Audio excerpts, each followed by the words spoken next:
Magnolia friends, it's Greta. May the story take us by the hand. May it lead us to another land. May we hear the story as our own. May it guide us on our journey home. May the light of the story guide us home.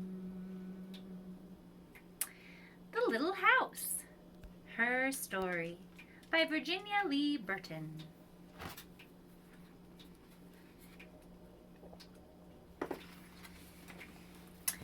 Once upon a time, there was a little house way out in the country. She was a pretty little house, and she was strong and well built. The man who built her so well said, "This little house shall never be sold for gold or silver, and she will live to see our great-great-grandchildren's great-great-grandchildren living in her." The little house was very happy as she sat on the hill and watched the countryside around her. She watched the sun rise in the morning and she watched the sun set in the evening. Day followed day, each one a little different from the one before, but the little house stayed just the same.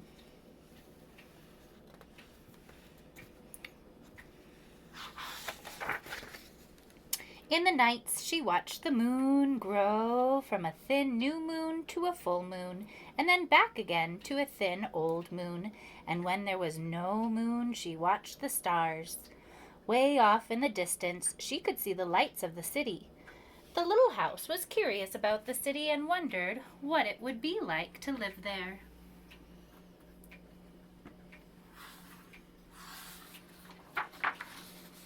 Time passed quickly for the little house as she watched the countryside slowly change from the seasons. In the spring, when the days grow longer and the sun warmer, she waited for the first robin to return from the south. She watched the grass turn green, and she watched the buds on the trees swell and the apple trees burst into blossoms. She watched the children playing in the brooks.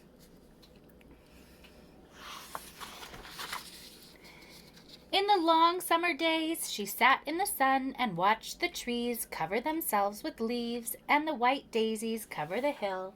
She watched the gardens grow and she watched the apples turn red and ripen. She watched the children swimming in the pool.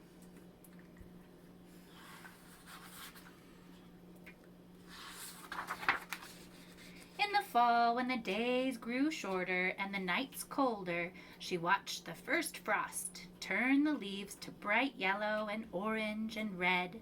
She watched the harvest gather and the apples picked. She watched the children going back to school.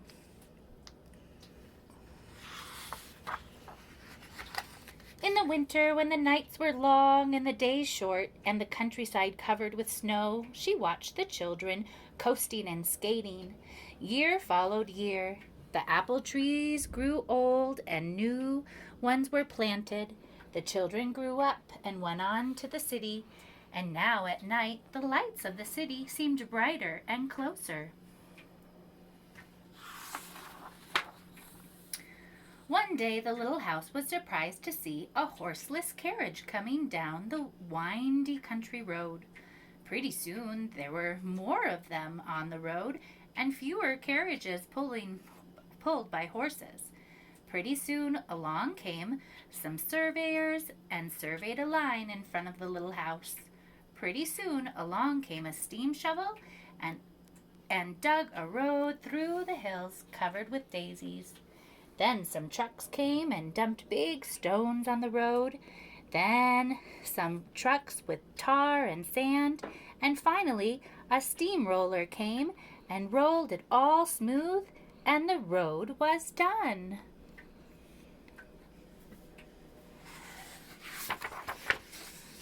Now the little house watched the trucks and the automobiles going back and forth to the city. Gasoline stations, roadside stands, and small houses followed the new road. Everyone and everything moved much faster than before.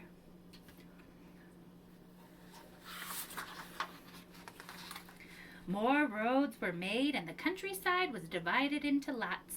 More houses and bigger houses, apartment houses and tenant houses, schools, stores, and garages spread over the land and crowded around the little house.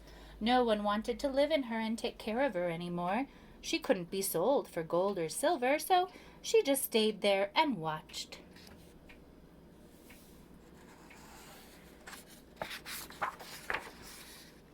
Now it was not so quiet and peaceful at night. Now the lights of the city were bright and very close, and the street lights shone all night. This must be living in the city, thought the little house, and didn't know whether she liked it or not. She missed the field of daisies and the apple trees dancing in the moonlight.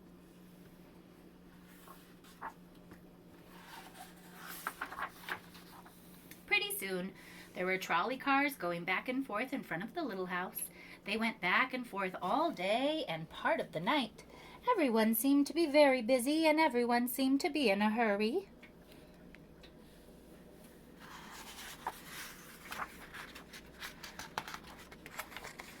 Pretty soon there was an elevated train going back and forth above the little house. The air was filled with dust and smoke, and the noise was so loud that it shook the little house. Now she couldn't tell when spring came, or summer, or fall, or winter. It all seemed about the same. Pretty soon there was a subway going back and forth underneath the little house. She couldn't see it, but she could feel and hear it. People were moving faster and faster. No one noticed the little house anymore. They hurried by without a glance.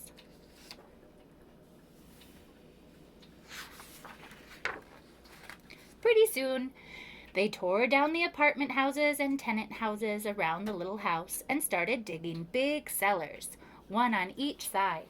The steam shovels dug down 3 stories on one side and 4 stories on the other. Pretty soon they started building up.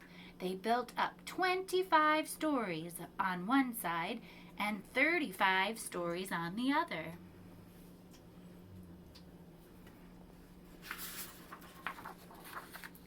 Now the little house only saw the sun at noon and didn't see the moon or stars at night at all because the lights of the city were too bright.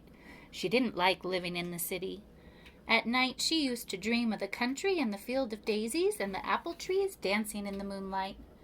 The little house was very sad and lonely. Her paint was crackled and dirty.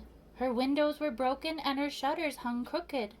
She looked shabby, though she was just as good a house as ever underneath.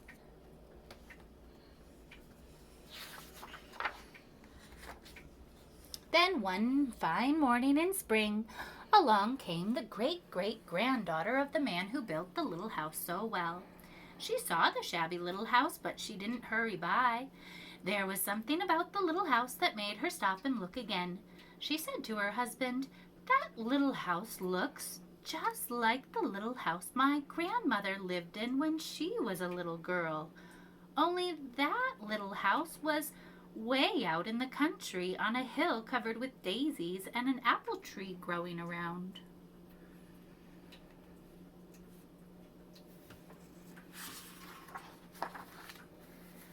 They found out it was the very same house, so they went to the movers to see if the little house could be moved. The movers looked at the little house all over and said, "Sure, this house is as good as ever.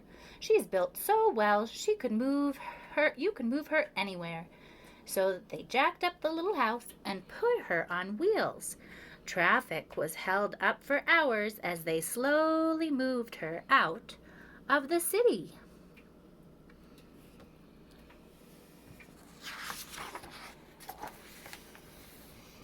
At first the little house was frightened, But after she got used to it, she rather liked it. They rolled along the big road and they rolled along the little roads until they were way out in the country. When the little house saw the green grass and heard the birds singing, she didn't feel sad anymore.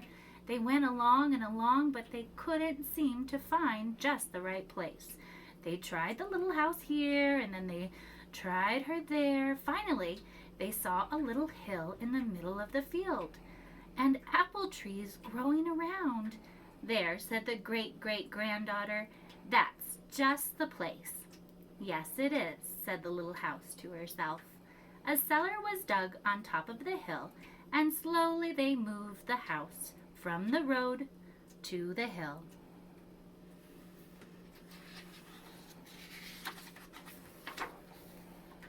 The windows and shutters were fixed, and once again they painted her a lovely shade of pink.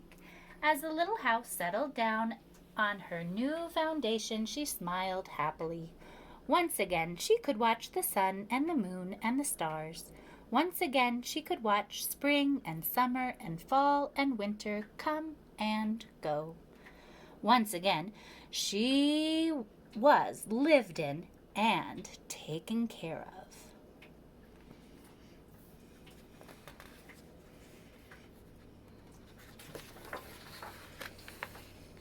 Never again would she be curious about the city.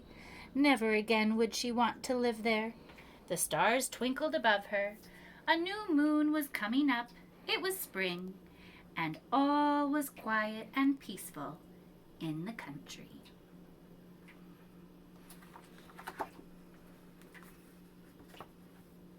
Snip, snap, snout, this tale is told out.